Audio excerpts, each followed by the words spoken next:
there. Well, I was about to roll over there for a Wednesday to shoot some because this condo, it's over off Nassau Road 1, got an outstanding view of the Wednesday night sailboat races. Oh, yeah. And so we were about to roll over for a little photo shoot. I said, I better pull up the schedule. And sure enough, they were having the end of the year party that night, that Wednesday. So what a good long run. Right? I mean, yeah.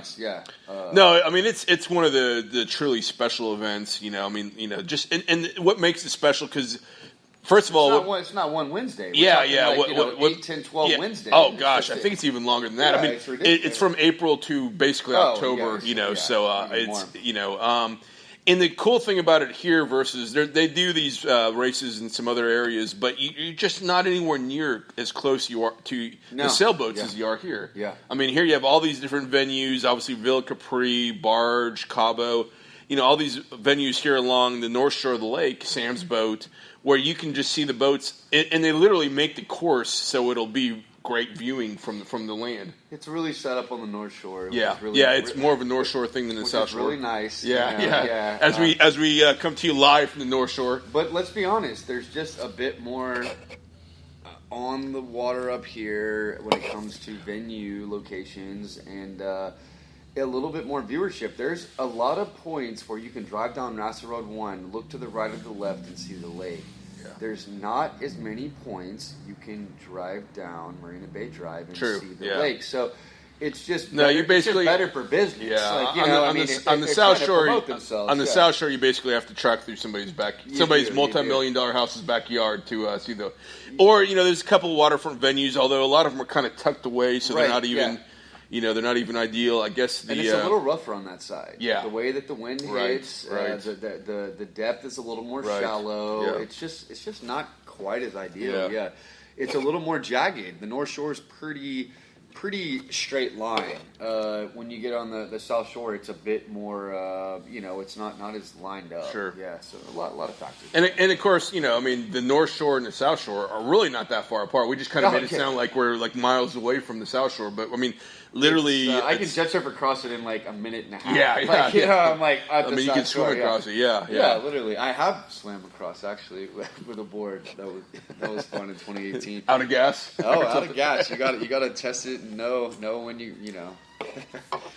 Yeah. So that was my first lesson. But, so do y'all have like a reserve tank on those things when you run out of gas, like a little No, you have a whistle. The little half a liter to get you to the hey! Oh, guess who showed up? So y'all, what's up? What's up, man? Sit down, man. We got another guest on the show. We got a little pop-in guest coming in. Pop-in guest coming in hot. Okay, here we go. There you go. Boom. You jumping out of a plane next weekend too, or what? No, sir. Oh shit! You know what? Take the headphones back off. Never mind. So who are you going to challenge? Haven't thought about it yet. What is your name again? Have I even met you before? You look so familiar. I was going to challenge my friend Trina, Matthew Young. Oh, Mr. Matthew Young. Matthew Young. How you doing, Matthew? Nice to see you again. Nice to see you again. You have that familiar face around here. Yeah, I know. Awesome. Yeah, we. So what were y'all talking about? Man, we've covered a lot of ground, man. All sorts of stuff. My buddy Chase just left. We kind of introducing him. Gary's been talking about the skydive thing a lot, touching base on just the normal weekends on the water topics. Man, just hanging out. So, Mr. Jordan, let me ask you, since you are the champion for the USA? I guess. Yeah, probably the highest rated American motor surf World Cup competitor right now. You're kind of been inspiring me, man. We're going toe to toe on these challenges in my. Oh, I don't know, man. I think you might have me on that. I'm just good at the jet surf stuff. You got all this stuff, different things going on. Yeah, you're land, water, air. Yeah, you're everywhere. Yeah. Yeah, maybe I can make it to Mars, go to the space. Man, start writing Elon Musk letters, man. It could happen.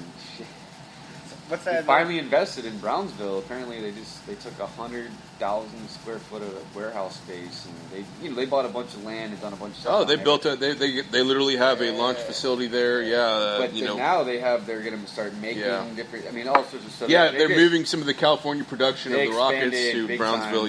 To Boca Chica. Yeah. So speaking of weekends on the water, that Texas Outlaw Challenge was a great event. Yeah, I was everybody so, looks forward to that. Every year. Massive. And this year was really special. Marine Max, that was so dope. Oh, is that awesome? I got to Yeah. go this year. You got to go last year. Yeah. So. or 2 years ago, because last year was kind of I guess last year was kind of canceled. Yeah, you're right. Yeah, you're right, but, yeah. I only actually got in due to John, man. Hooked me up with some Give you the VIP bracelet. That's right. I enjoyed the shootout. I mean, I was a gunslinger. That's what the bracelet said. the gunslinger. I felt so proud. I'm a gunslinger. You're like a pirate. What a gun. Did you get some poker chips? I did. Yeah. I did. It was good. We I don't know what we won in the raffle, but we won like a cell phone charger. Oh, or something. nice. We Okay. got something. Okay. Yeah. Okay. Maybe a little waterproof speaker. I don't know. So this weekend it's gonna be so nice to be out on the water. Like if you're not like in the sky, you might as well be on the water. It's gonna probably Man. Well, my theory is, Wings Over Houston's this weekend, as you kind of alluded to, and I Yeah, we can't. didn't touch on In the that. last 20 years, I think there's only been one Wings Over Houston where it rained. Oh, are you Usually, the kidding me? Wings Over Houston is just fabulous weather. The driest weather. Yeah, I mean, just Perfect. beautiful. It's They know when they to pick their season. they man. alternate between 3 weekends in October. This is an early weekend. This Okay. is being like, I guess, what, the 8th and 9th or whatever. Yeah, or 9th and 10th. So Yeah. sometimes it's a little bit later. Sometimes in the it's month, the 17th. Sometimes it's the 24th. But yeah. This, I mean, man, I hope the weather holds Yeah. up. I mean, if the weather's like it's been the last 2 days, then we're in good Yeah, shape. I think it's supposed to be sunny all week. Yeah. I think it's So I think for your 2-day event over there at the beautiful weather. I think it's gonna be beautiful for everything this weekend. Not that I expect Gary not to jump if it's raining. I still expect your ass to jump out of that plane. But Oh yeah, I don't want. no, I don't know what the restrictions are for like wind or rain when it comes to that. The next time I get invited on the show, if that even happens, I don't want to get booted off the show for not like completing my challenge. Yeah, man. I won't be What- Superman anymore. I'd be What like day are you Super actually jumping? What day? October the 9th. Yeah, That's This Saturday. Saturday, October the Yeah, 9th. what is Yeah. it? It's the 6th. Yeah. Like, wow. Gary's big ass skydive adventure. Hell yeah. And I'm supposed to do one October 10th. Now That's what I was going to ask you. Wait, 'cause yeah, so I thought maybe you're jumping both days, right? Hey, I gotta at least get through the first day. Well, that's true. If you don't get through the first one, then you're definitely not jumping the second one. The statistics are you have a better chance of getting hurt in a car accident on your way to your skydive jump than actually getting hurt I believe that. in your skydive I jump. believe that. So I was like, okay, my statistics and the numbers add up that it's a pretty exciting adventure. There's some risk in there. Most likely, the only risk is you might pee your pants, shit your pants, or I don't know, just throw up all over your instructor or something. I But mean, all that street cred. yeah, that's all street cred. Yeah. I mean, that's a Now, from my There you go. experience, yeah, that's a given, right? I from mean, my personal experience, I did not have to go through any of those. nice. So all I saw was looking at ground going about 120 miles an hour. Is that how fast like terminal velocity is? Is that what it is? The speed that that's terminal velocity, right? Like the- Sounds good to me. We'll just go. Everybody Yeah, is yeah, like yeah, falls yeah. at the same speed. Yeah, Yeah, I don't know. yeah. Yeah, Yeah, okay. you hit a certain speed. All I know Yeah, is yeah. physics is undefeated. So yeah. But then if you like the guys that wear the helmets and they point their heads down, I'm like, dude, they're Oh, is that man. faster than terminal velocity? Or when you're like this, you haven't hit terminal velocity. Like I don't know. You know what would be That funny? is where they drop the hammer and the penny from a certain height at the same Yeah. as the ground at the same time. It's interesting, man. It's just a lot of physics that goes into this. Oh yeah. Like, Well, you're literally challenging I didn't physics. I didn't make an A in physics. I'm not gonna lie. I don't even know if I took it in college. I'm like, what? You look like more like a biology guy or a chemistry guy. No, that's not me. Oh yeah, you're definitely physics, man. You got the physique, man, shredding the jet boards. Now, how do you stay on that thing without getting like G-force and like getting Right. shit thrown off? Right. I don't know. man. Takes incredible balance. I can only imagine. It's all about your finger, man. The finger. Oh yeah, the No, finger. for working. pointer. Working the finger, man. Throttle control, dude. Balance doesn't even matter. It's like your index finger to your, I guess your stability of your legs. With the It's all- G-force. Like, Yeah. Like Core strength.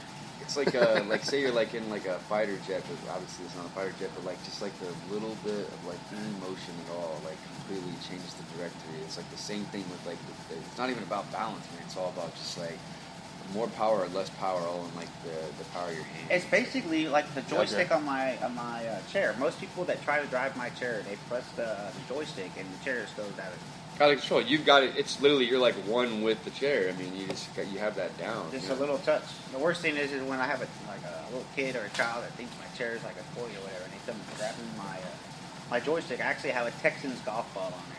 Yeah, how can I mean that's easy to So speaking if I of was the a golf kid, ball, I wouldn't want to mess around with it. speaking of the golf ball, don't we I've have seen another? grown woman mess around.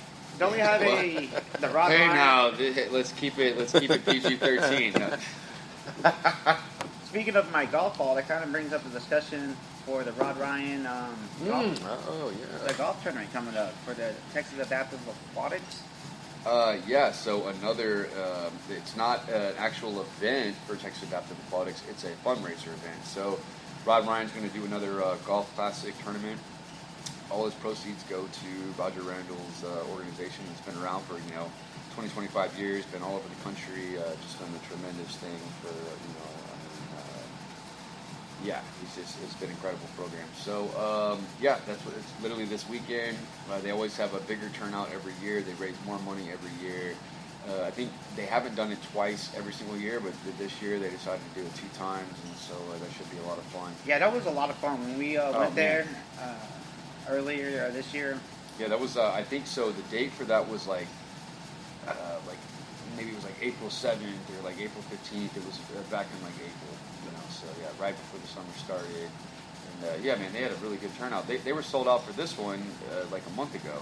Wow. He announced it, and like 3 weeks later they were sold out. And I think they have like 250, registered golfers. Damn. Or something. I mean, just like that. So it's people want to come and support it every year, and they really get behind the cause, and they're full-blown supporters. And I guess Rod Ryan and his producer are really big fans of the program as well. Apparently, yeah. Yeah.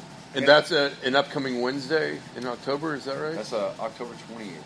20th. Wildcatters Golf Course, which is the official golf course for all the, basically Houston professional athletes. It's the official golf course for the Houston Texans, Astros, Rockets, I'm pretty sure. If not all 3, at least 2 of them.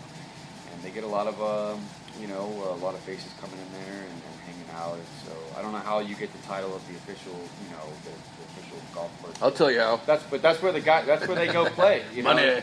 Yeah, I mean, so they've dialed in a really good relationship with the players, and that's their home club. So yeah, I'd never been there, and got to go out there and hang out with Gary and Roger, the owner of the facility, and Quentin was one of the whole sponsors and was promoting the Big Ass Crawfish Bash. I think it was happening a few weeks Right. after that event, so he was out there promoting it.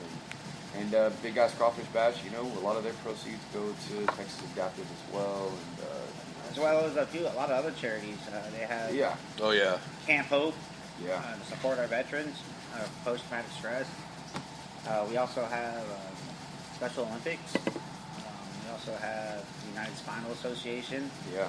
And I'm sure there's quite a few more with the educational programs for this. Maybe some local educational stuff, yeah. So I love the bash. It's not about just eating crawfish, because and that was I can't even peel the damn things. Doesn't matter I'll how eat you all do the it. tails that get peeled to me. I just have not got that dexterity yet back in my hands to peel a crawfish. That is a craft. When you think holding a little trigger like a gunfighter, it's pretty precise peeling a crawfish, man. You gotta have Right, that you gotta- technique. yeah, It gotta takes some put work, definitely. Yeah. You're right. Yeah, you can't. If you're a nail biter, it can be a problem. Maybe if your nails are too long. Oh, yeah. That could be a problem. I mean, yeah, you gotta have. You gotta know what you're doing, man. A little bit of practice. Yeah, definitely don't want to get that spice up in a wound. As we brought up, I mean, I am a nail biter, not like terrible, but I've definitely, my fingers have burned a couple times from crawfish. I love crawfish. It's a special technique. It is. Yeah. so They gotta boys, be cooked right, though. The technique doesn't work unless they're cooked right. That's true. You're pulling the tails. So, boys, let me ask, who do y'all feel has the best crawfish when it's in season around here on the lake? Oh. Well, shit, the ice. I mean, Swamp Shack, Crazy Allen's. Crazy Allen, man, he has a pretty good taste. Yeah. Cabo, they won the Cabo's won a lot of awards. Jackie's Brick House. yeah. The thing about Crazy Allen is he actually supplies a lot of the other spots. Right. Yeah, which is, I mean, so But yeah, Jackie's Brickhouse, Cabo. Actually, a lot of people. Like the Prestige oysters. A lot of people will tell you.